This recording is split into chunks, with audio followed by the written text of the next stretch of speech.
Hi friends, ఈరోజు వీడియోలో నేను మీతో చేపల పులుసు టేస్టీగా సింపుల్గా ఎలా తయారు చేసుకోవాలో చూపిస్తానండి. దీనికోసం మనము ఒక బౌల్లోకి నిమ్మకాయ సైజ్ అంత చింతపండును తీసుకోండి. ఇందులో వాటర్ యాడ్ చేసుకొని నానబెట్టుకొని ఉంచుకోవాలి. చింతపండు నానితే చింతపండు నుంచి గుజ్జుని మనము ఈజీగా సపరేట్ చేసుకోవచ్చు కదా, అందుకని నేను ముందుగా ఈ చింతపండుని నానబెట్టుకొని ఉంచుకుంటున్నానండి. ఇప్పుడు స్టవ్ ఆన్ చేసుకొని పాన్ పెట్టుకోండి. అందులో ఒక 3 టేబుల్ స్పూన్ల వరకు కూడా నూనెని వేసుకోండి. పులుసు కాబట్టి నూనె ఎక్కువే పడుతుంది, అందుకే నేను ఇక్కడ 3 టేబుల్ స్పూన్ల నూనెని వేసుకుంటున్నాను. నూనె వేడెక్కిన తర్వాత 1/2 టేబుల్ స్పూన్ మెంతులు, కొద్దిగా ఆవాలు, అలాగే సన్నగా కట్ చేసి పెట్టుకున్న 1 కప్పు ఉల్లిపాయ ముక్కల్ని వేసుకొని ఫ్రై చేసుకోవాలి. ఎప్పుడైనా కానీ పులుసు చేసేటప్పుడు అందులో మెంతులు వేసుకుంటే టేస్ట్ చాలా బాగుంటుంది. తప్పకుండా మెంతుల్ని వేసుకోండి.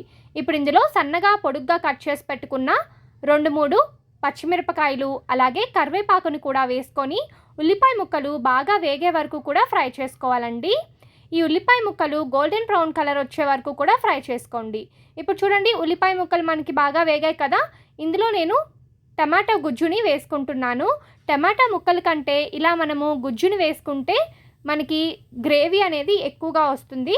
నేను ఇక్కడ ఒక 3 మీడియం సైజు టమాటాలను తీసుకొని వాటిని పేస్ట్ చేసుకొని వేసుకున్నాను.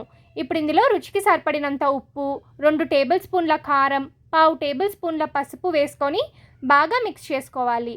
ఇలా మిక్స్ చేసుకున్న తర్వాత ఈ టమాటా గుజ్జు నుంచి ఆయిల్ సపరేట్ అయ్యే వరకు కూడా మంటని మీడియం ఫ్లేమ్లో పెట్టుకొని కుక్ చేసుకోవాలండి. చూడండి, నాకు ఒక 5-6 నిమిషాలకి టమాటా గుజ్జు బాగా కుక్ అయిపోయి ఆయిల్ ఇలా సపరేట్ అవుతుంది. ఇలా మనకి టమాటా గుజ్జు బాగా వేగిన తర్వాత ఇందులో మనము చింతపండు రసాన్ని యాడ్ చేసుకోవాలి. ముందుగానే మనము చింతపండుని నానబెట్టుకొని ఉంచుకున్నాం కదండి, అందులో నుంచి రసాన్ని సపరేట్ చేసుకొని ఆ చింతపండు రసాన్ని ప్యాన్లో యాడ్ చేసుకోండి. ఇప్పుడు బాగా మిక్స్ చేసుకొని కన్సిస్టెన్సీ మీకు మరీ చిక్కగా కావాలనుకుంటే కొద్దిగా వాటర్ యాడ్ చేసుకోండి. కొంచెం పల్చగా కావాలి అనుకుంటే వాటర్ ఎక్కువ యాడ్ చేసుకోవచ్చు. నేను ఇక్కడ 2 కప్స్ ఆఫ్ వాటర్ అయితే యాడ్ చేసుకున్నాను. ఇప్పుడు ఈ పులుసుని బాగా మరగనివ్వాలండి. ఒక 5-6 నిమిషాల పాటు మరగనివ్వండి. ఇప్పుడు చూడండి, పులుసు మనకి మరుగుతూ ఉంది కదా. ఇలా మరిగేటప్పుడు ఇందులో చేప ముక్కల్ని యాడ్ చేసుకోండి.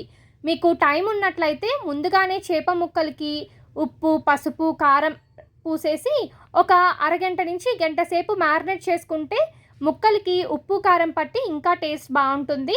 లేకపోతే ఈ చింతపండు పులుసులోకి డైరెక్ట్గా కూడా మనము ఇలా ముక్కల్ని వేసేసుకోవచ్చు. ముక్కల్ని వేసుకున్న తర్వాత ఎక్కువగా కలపకూడదండి. జస్ట్ ఊరికే ఇప్పుడే ముక్కలు వేసాం కాబట్టి అలా పైన కలిపేసి మూత పెట్టేసి ఒక 5-6 నిమిషాల పాటు కుక్ చేసుకోవాలి. ఇప్పుడు పులుసు మరిగే లోపల ఈ చేపల పులుసుకి కావాల్సిన ఒక స్పెషల్ పౌడర్ని సిద్ధం చేసుకుందాం. స్టవ్ ఆన్ చేసుకొని పాన్ పెట్టుకోండి.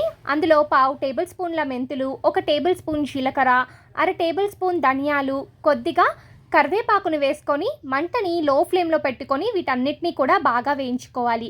ఒక 3 నిమిషాలకి ఇవన్నీ కూడా బాగా వేగిపోతాయండి. ఇలా వేగిన తర్వాత వీటిల్ని మెత్తని పొడిలాగా తయారు చేసుకొని పక్కన ఉంచేసుకోండి. ఇప్పుడు మూత తెరిచి చూద్దామండి. చూడండి, పులుసు మనకి ఉడుకుతూ ఉంది కదా.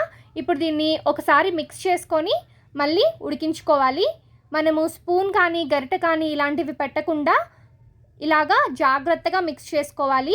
ఇప్పుడు ఇందులో నేను కట్ చేసి పెట్టుకున్న మామిడికాయ ముక్కల్ని వేసుకున్నానండి. ఈ పులుసుకి ఈ మామిడికాయ ముక్కలే చాలా టేస్ట్ అండ్ ఫ్లేవర్ని ఇస్తాయి. మూత పెట్టేసి ఒక 10 నిమిషాల పాటు కుక్ చేసుకోండి. 10 నిమిషాల తర్వాత మూత తెరిచి మనము జీలకర్ర అలాగే ధనియాలు వేసి పొడి చేసుకున్నాం కదా, ఆ పొడిని యాడ్ చేసుకొని ఒకసారి మిక్స్ చేసుకొని మూత పెట్టేసి మరొక 5-6 నిమిషాల పాటు ఉడికించుకోండి. ఒక 5-6 నిమిషాల తర్వాత మూత తెరిచి చూద్దామండి.